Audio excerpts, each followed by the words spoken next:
नमस्कार मित्रांनो, तुमचं सगळ्यांचं स्वागत आहे माझ्या चॅनलमध्ये, ज्याचं नाव आहे ट्रॅव्हल विथ पार्टनर 24/7. सो आजचा व्हिडिओ तुम्ही थंबनेल आणि टायटलमध्ये बघितलंच असेल. बाईकशी रिलेटेड आहे. ॲक्सेसरीज आपण काही मागवल्या आहेत त्या लावणार आहोत. आत्तापर्यंत बाईक घेतल्यापासून आपण नंबर प्लेट होल्डर लावलेला आहे. आता पुढच्या ॲक्सेसरीज जे आहे ते साईड स्टँड एक्सटेंडर आहे आणि रिअर फुटपेग एक्सटेंडर आहे. सो साईड स्टँड एक्सटेंडर हे मी फ्लिपकार्टवरनं मागवलं, त्यामुळे ते आधीच ओपन केलं होतं क्वालिटी चेकसाठी. आणि जे फुटपॅक एक्सटेंडर आहे ते प्रायमो कस्टम कडनं मागवलं होतं, जी मुंबईचंच इन हाऊस कस्टम कंपनी आहे, जी बाईकसाठी ॲक्सेसरीज बनवते. तर ते कसं आहे आपण अनबॉक्सिंग करू, आणि जे थर्ड ॲक्सेसरीज याच्या व्यतिरिक्त आहे त्याच्याबद्दल मी नंतर बोलेल, ती कुठून मागवली, काय आहे. तर चला पहिले बघूया या दोन गोष्टींचं अनबॉक्सिंग. चलो बाय.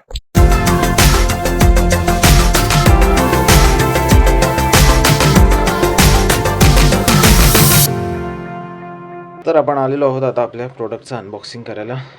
थोडंसं वेगळ्या जागेवर आहोत, एका टेबलवर घेतलं आहे आणि थोडा तुम्हाला आवाज जास्तीचा ऐकायला येईल कदाचित, कारण बाजूलाच बिल्डिंगचं डेव्हलपमेंटचं काम चाललं आहे आणि जोरदार तोडफोड चालू आहे. तर पहिला प्रोडक्ट मी म्हटलं होतं साईड स्टँड एक्सटेंडर आहे. तर असं काही हे पॅकिंग माझ्याकडे आलं होतं फ्लिपकार्टचं, तुम्ही बघू शकता. शिपिंग नेम वगैरे आहे, मोटोजिनियस कंपनीचं होतं. तर मोटोजिनियस कंपनीचा आहे ब्रँड हा. तर त्यांच्याकडनं हा प्रोडक्ट होता, Dominar side stand extender green MS मध्ये आहे आणि क्वांटिटी 1 आहे. प्राइसिंग तर याच्यावर मांडलेली नाही आहे, मी खाली टाकून देईन. आता ॲक्च्युली टाईम झाला आहे मागवून, तर मी पण विसरलो आहे. तर चला बघूया आतमध्ये. हे तर असं पॅकिंग होतं आणि आतमध्ये हा एक या टाईपचा बॉक्स होता. बॉक्स नाही म्हणजे पॅकेट होतं, ज्याच्यामध्ये होतं 10 पीसेस आहे. त्याच्यात मोटोजिनियसचा ब्रँड येतो, डॉमिनार साईड स्टँड एक्सटेंडर येतं आणि हे झिपलॉक सारखं प्रोडक्ट येतं. त्याच्यामुळे इवन जर तुम्ही पावसाळ्यात वगैरे मागवाल आणि प्रोडक्ट भिजला किंवा बॅग डिलिव्हरीचं पॅकेट भिजला तरी प्रोडक्ट आतमध्ये सुक्काच राहील. आणि हे असं साईड स्टँड एक्सटेंडर आहे. सो MS मध्ये आहे पूर्ण, आणि हा पार्ट तुमचा जमिनीवर लागेल आणि याच्यात तुमचं साईड स्टँड जाणार. तर बेसिकली हे ओपन होऊन तुमचा साईड स्टँड याच्यामध्ये अडकेल प्रॉपर, आणि नंतर वरतून हे क्लिप होतील. सो ते कसं लावायचं काय, ॲक्च्युली एकट्याचं काम नाही आहे हे लावणं, कारण गाडीला मेन स्टँड नाही आहे, साईड स्टँड आहे आणि एक जण गाडी पकडण्यासाठी लागेल सरळ, आणि दुसऱ्याला हे लावायला लागेल. त्यामुळे हे लावणं मला पॉसिबल होत नाही, म्हणून मी हे पण सर्व्हिस सेंटरमधूनच लावून घेणार आहे. काय मायनर चार्जेस घेतील वगैरे. सो लेट्स सी, बघूया काय होतं. तर असं हे प्रोडक्ट आहे. हे ग्रीन कलरमध्ये थोडंसं गाडीला मॅच होतं आणि हे त्यांनी थोडंसं I think radium kind of material दिसते, थोडंसं ग्लो होतं आहे. बाकी हे नटबोल्ट असे ओपन होतात.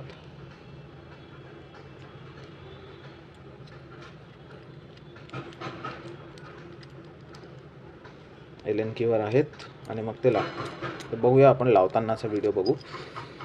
आणि आता करूया हा प्रोडक्ट ठेवू साईडला आणि करूया दुसरा प्रोडक्ट अनबॉक्सिंग. तर आता करूया दुसऱ्या प्रोडक्टचं आपण अनबॉक्सिंग. जसं मी मगाशी म्हटलं होतं, तुम्ही नाव बघू शकता, प्रायमो कस्टम म्हणून आहे, प्रायमो कस्टम. आणि हे तर माझ्या नावाचं आहे आणि हा प्रायमो कस्टमचा इथे ॲड्रेस मेन्शन आहे.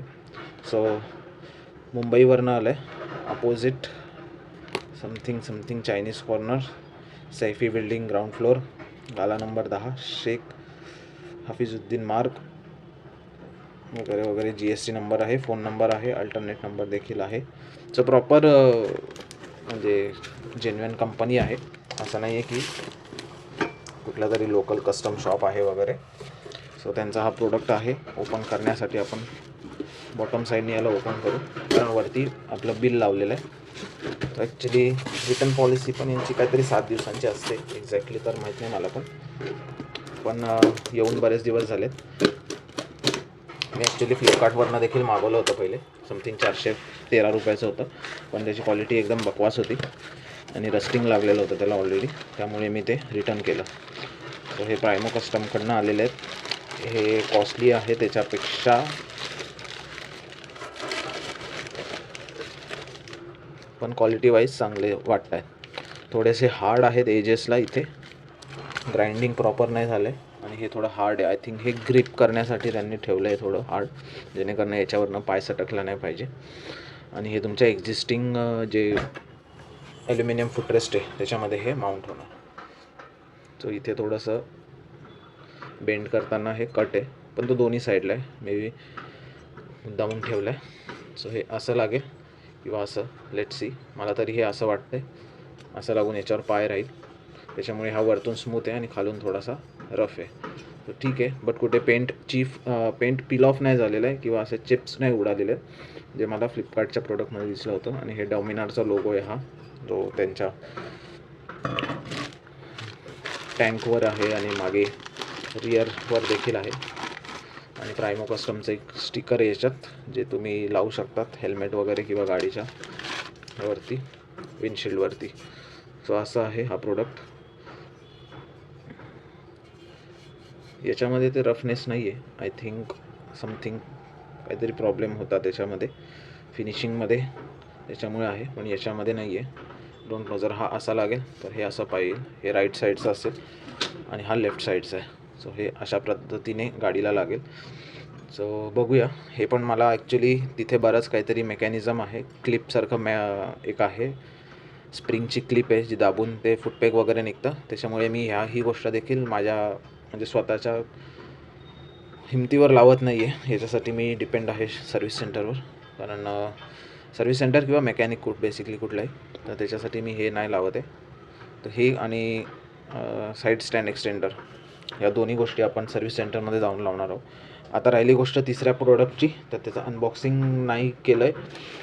म्हणजे ते मागवलंच नाही आहे घरी, त्यामुळे अनबॉक्सिंग झालेलं नाही आहे. तर त्याचं रिझन बेसिकली सर्व्हिस सेंटरमध्ये मिळतं ते, आणि तिथूनच ते इन्स्टॉल देखील होतं. त्यामुळे घरी मागवण्यात काही अर्थ नव्हता.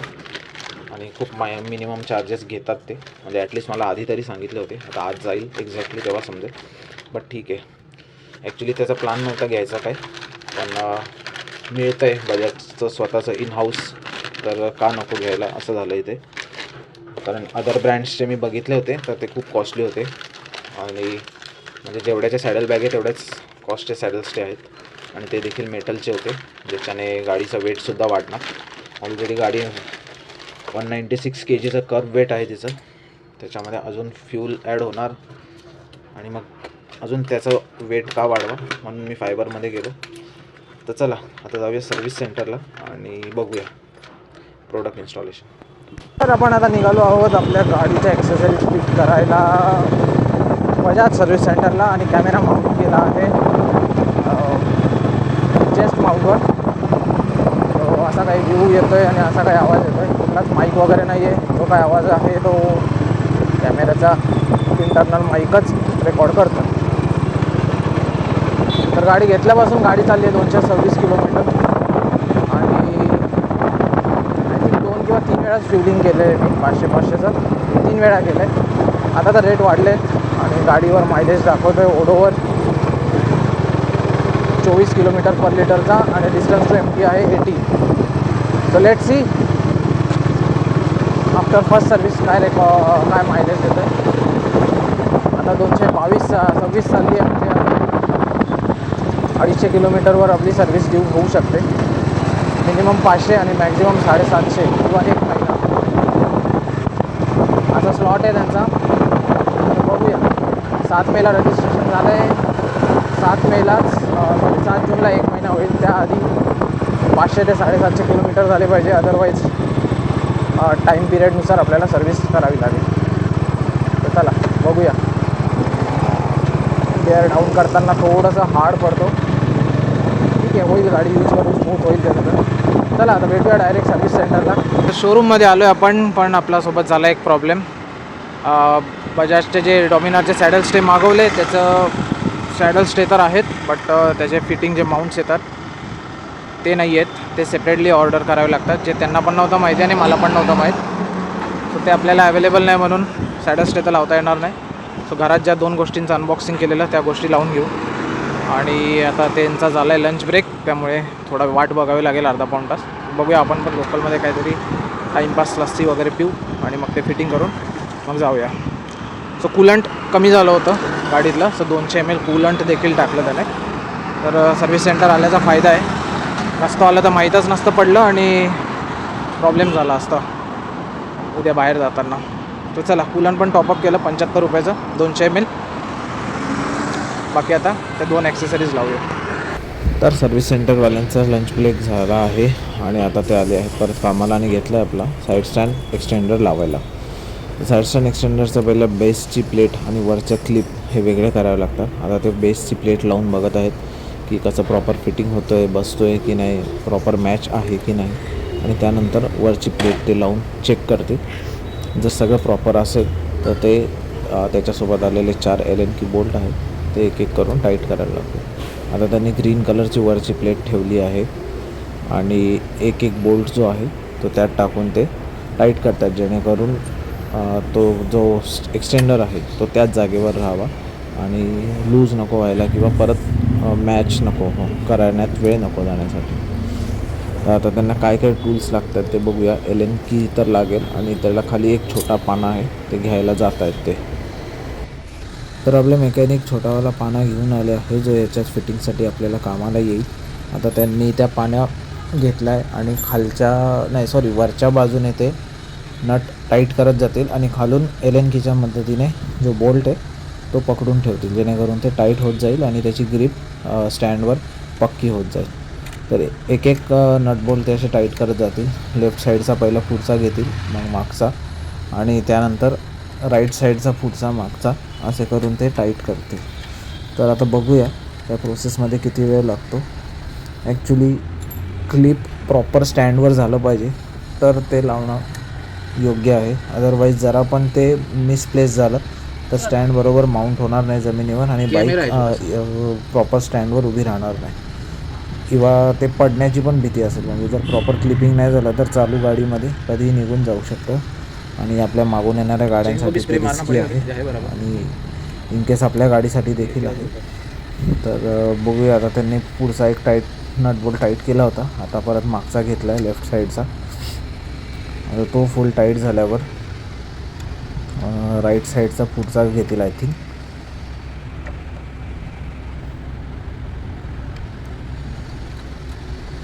अजून पण थोडं ते हलतं आहे, त्यामुळे ते ॲडजस्ट करत आहेत की प्रॉपर बसला पाहिजे म्हणून. आणि आता राईट साईडचा आय थिंक बॅक साईडचा जो बॅक साईडचाच त्यांनी नट बोल्ट जो आहे टाईट करायला घेतलेला आहे. तर बघू शकतात लेफ्ट हँडने Allen कीने तो पकडला आहे आणि टाईट करत चालले. मोबाईलचा फ्लॅश लावून आता ते चेक करत आहेत की प्रॉपर टाईट झाले आहेत की नाही. थ्रेड हे अजून टाईट करावं लागेल आणि प्रॉपर फिटिंग झालेली आहे की नाही बॉटमला. तो राईट साईडचा पुढचावाला जो आहे तो बाकी होता, तो त्याला पण एकदा ते फुल टाईट करत आहे, जेणेकरून आपला एक्सटेंडर त्या जागेवर फिक्स होईल. तर अशा पद्धतीनेच त्यांनी हा एक्सटेंडर फिक्स केला आहे. यानंतर जे फिक्स करायचं आहे ते आहे फुटरेस्ट एक्सटेंडर बॅक साईडचा, पण त्यासाठी एक वेगळा नटबोल्ट लागेल मोठ्या साईजचा लांब, जो सर्व्हिस सेंटरमध्ये अवेलेबल नाही आहे. आणि अवेलेबल नसल्यामुळे त्यांनी आधीच मला सांगितले की हे फुटरेस्ट जे आहे ते आपल्या इथे बसणार नाही, तुम्ही लोकल मेकॅनिकमध्ये जा, लोकल गॅरेजमध्ये जा, तिथे लोकल मेकॅनिक त्यांच्याकडे मोठेवाले नटबोल्ट असतील, म्हणजे लेंथला मोठा, ते टाकून ते टाईट करतील.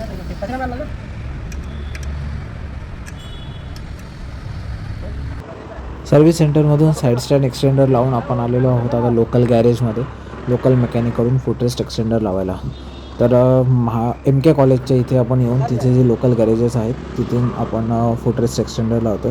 तो फुटरेस्ट एक्सटेंडर लावताना एक गोष्ट अशी होते की कंपनीचा जो नटबोल्ट असतो फुटरेस्टमध्ये तो काढून नवीन नटबोल्ट टाकावा लागतो.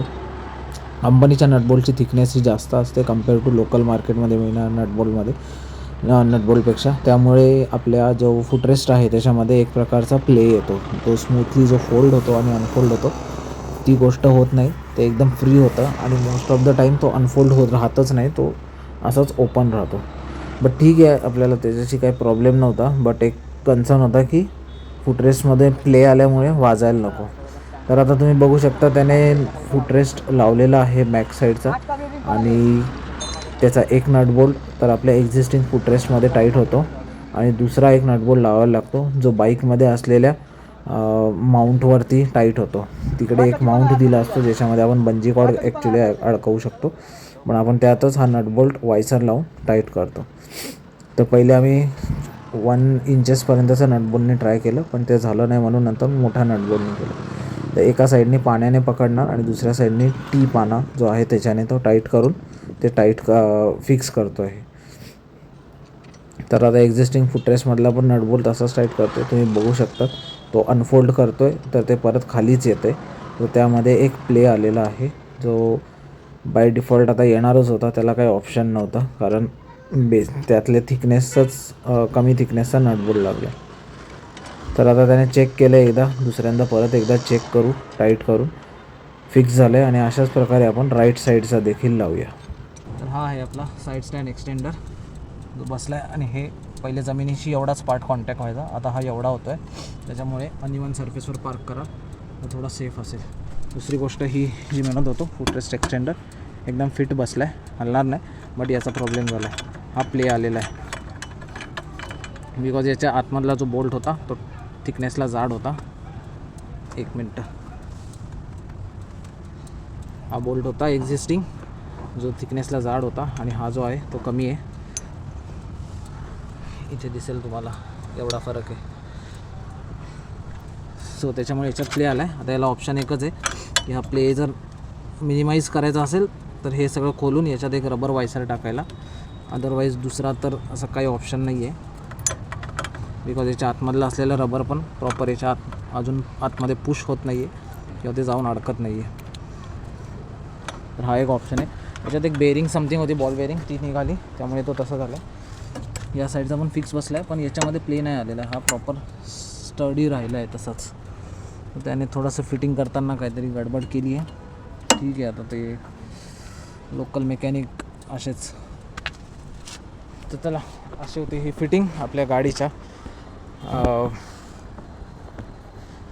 2 ॲक्सेसरीजची. अजून एक ॲक्सेसरीज आहे ज्याची फिटिंग करायची आहे बट ती मी स्वतःच करणार आहे. बघूया कशी ती पण होते. त्यासाठी बघत राहा. चॅनल सबस्क्राईब करा आणि बेल आयकॉनला प्रेस करा म्हणजे नोटिफिकेशन येईल. तर चला भेटूया आता नवीन ॲक्सेसरीज फिटिंगच्या व्हिडिओमध्ये. बाय.